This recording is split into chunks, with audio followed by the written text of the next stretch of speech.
सरकारों की ओर से मुफ्त चीजें और सुविधाएं देने यानी रेवड़ी कल्चर को लेकर देश में गंभीर बहस छिड़ी हुई है। अब तो राजस्थान सरकार पर भी इसे लेकर ये गंभीर आरोप लगने लगे हैं कि उसे 5 साल में जितना कर्ज लेना था उतना उसने 3 सालों में ही लेकर 200% कर्ज को बढ़ा दिया है। अगले 1.5 साल चुनावी साल हैं और रेवड़ियां बंटनी तय है। ऐसे में ये माना जा रहा है कि कर्ज की रकम कई गुना और ज्यादा बढ़ सकती है। साल 2018 के विधानसभा चुनाव में जब कांग्रेस ने किसानों की कर्ज माफी का वादा किया था, तभी से ये तय था कि सरकार को इसके लिए भारी भरकम कर्ज लेना पड़ेगा। हुआ भी ऐसा ही। किसान कर्ज माफी के साथ इन 3 सालों में विकास योजनाओं की अशोक गहलोत सरकार ने जमकर ऐलान किया। अपने फ्री टाइम को एटीएम बनाइए, अपने घर से ही उद्यम शुरू कीजिए, अपने रसोई को बनाइए कारखाना। फ्रीडम ऐप को अभी डाउनलोड कीजिए। योजनाएं तो बनी, लेकिन अब उसके लिए जरूरी धन नहीं मिल पा रहा है। ऊपर से रिजर्व बैंक की राजस्थान को भी कर्ज देते समय सावधानियां बरतने वाले बयान के बाद सरकार की मुश्किलें बढ़ गई हैं, क्योंकि प्रदेश का कर्ज बढ़कर 4,77,000 करोड़ रुपए पहुंच गया है। इसमें 82,000 करोड़ रुपए का गारंटीड लोन भी शामिल है। तो फिर अगर हम इसको और ऐड कर दें तो ये 5,59,000 करोड़ रुपए हो जाता है। साल 2019 तक बजट में शामिल कर्ज 3,39,000 करोड़ रुपए था, यानी कि सरकार 3.5 वर्षों में 1,91,000 करोड़ रुपए का कर्ज ले चुकी है। आंकड़े बता रहे हैं कि राजस्थान के हर नागरिक पर साल 2019 में प्रति व्यक्ति कर्ज 38,782 रुपए था, जो 2022-23 के बजट में बढ़कर 70,848 रुपए हो गया है। सरकार पर इस कर्ज को लेकर प्रदेश में विपक्ष की ओर से उपनेता प्रतिपक्ष राजेंद्र राठौड़ ने कहा कि केंद्र के आर्थिक प्रबंधन पर तोहमत लगाने से पहले राज्य सरकार रिजर्व बैंक के उस नोटिस को याद करे जिसमें राज्य सरकार को आर्थिक आपातकाल की तरफ जाने की बात कही गई थी। सारा कर्जा मिलाकर करीब 1.25 लाख करोड़ रुपए के पार है। कर्ज की लिमिट होती है, उसके लिए तय मापदंडों को भी पार कर रही है।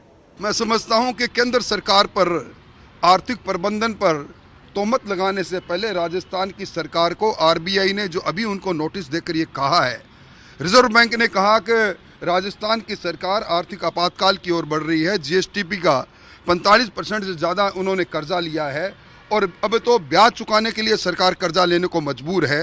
राजस्थान की टोटल टैक्स रेवेन्यू का 135% पैसा ब्याज अदायगी के अंदर पेंशन और वेतन में जा रहा है। विकास ठप है, ना विकास सरकार पहले कर पाई ना अब कर पाए। इनका आर्थिक प्रबंधन भी लचर है और आर्थिक आपातकाल की ओर राजस्थान को धकेलने का अगर श्रेय किसी को जाएगा तो वित्त मंत्री के रूप में माननीय अशोक गहलोत को जाएगा। दरअसल राजस्थान में अगले साल यानी 2023 में विधानसभा के चुनाव हैं और सरकार ने कांग्रेस नेताओं को राजनीतिक नियुक्तियां देने के साथ साथ लोक लुभावनी योजनाओं का रेवड़ी कल्चर चला रखा है। अध्यक्ष के साथ साथ बोर्ड और निगमों के उपाध्यक्षों को 70,000 रुपए प्रति माह तक का वेतन और भत्ते देने का ऐलान हो गया है। ऊपर से बजट में 50 यूनिट तक फ्री बिजली का ऐलान से 6,000 करोड़ रुपए का भार आ गया है। यही नहीं, किसानों के सहकारी बैंकों के कर्ज माफी के नाम पर 7,000 करोड़ रुपए से ज्यादा खर्च हो गया है और अब सूबे की 1,33,00,000 महिलाओं को फ्री मोबाइल बांटने की योजना के बजट को भी 2,500 करोड़ से बढ़ाकर 12,500 करोड़ रुपए किया जा रहा है, जबकि स्टेट टोल फ्री कर दिए। इससे 300 करोड़ रुपए से ज्यादा का राजस्व का नुकसान हो रहा है। कर्ज का ये मर्ज कितना चिंताजनक है, इसका अंदाजा इसी बात से लगाया जा सकता है कि ब्याज के रूप में सरकार हर साल 28,000 करोड़ रुपए से ज्यादा खर्च कर रही है। तो ये प्रक्रिया सतत है। बीजेपी वालों से मेरा निवेदन है कि वो राज्य सरकार की चिंता नहीं करें कर्ज के मामले में, वो केंद्र सरकार की चिंता करें। ऐसा नहीं हो केंद्र सरकार की हालत वो नहीं हो जाए 2-4 साल में जो श्रीलंका की हालत हुई है। सरकार पर बढ़ते कर्ज जो कि करीब 3,30,000 करोड़ रुपए था, उसको लेकर कांग्रेस लगातार विपक्ष को घेर रही है। सीएम अशोक गहलोत के मंत्री उल्टा केंद्र सरकार और बीजेपी को ही नसीहत देने में जुटे हुए हैं।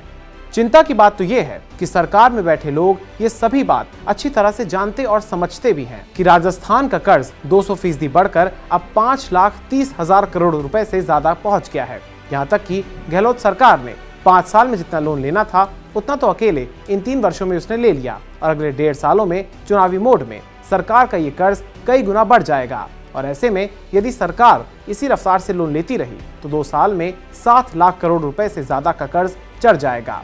लेकिन पूर्व डिप्टी सीएम भी इस सब को लेकर सही बताने में तुले हुए हैं। जाहिर है कि अब जबकि पीएम नरेंद्र मोदी भी ये कह चुके हैं कि रेवड़ी कल्चर देश को कहीं का नहीं छोड़ेगा और रिजर्व बैंक भी फ्री अर्थव्यवस्था से खड़े हुए नुकसानों को लेकर आगाह कर चुका है, ऐसे में आरबीआई ने राजस्थान सहित 10 राज्यों के वित्तीय हालात पर चिंता जताई है।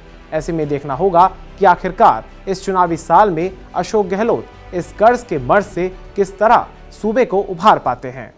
अपने फ्री टाइम को एटीएम बनाइए, अपने घर से ही उद्यम शुरू कीजिए, अपने रसोई को बनाइए कारखाना। फ्रीडम ऐप को अभी डाउनलोड कीजिए।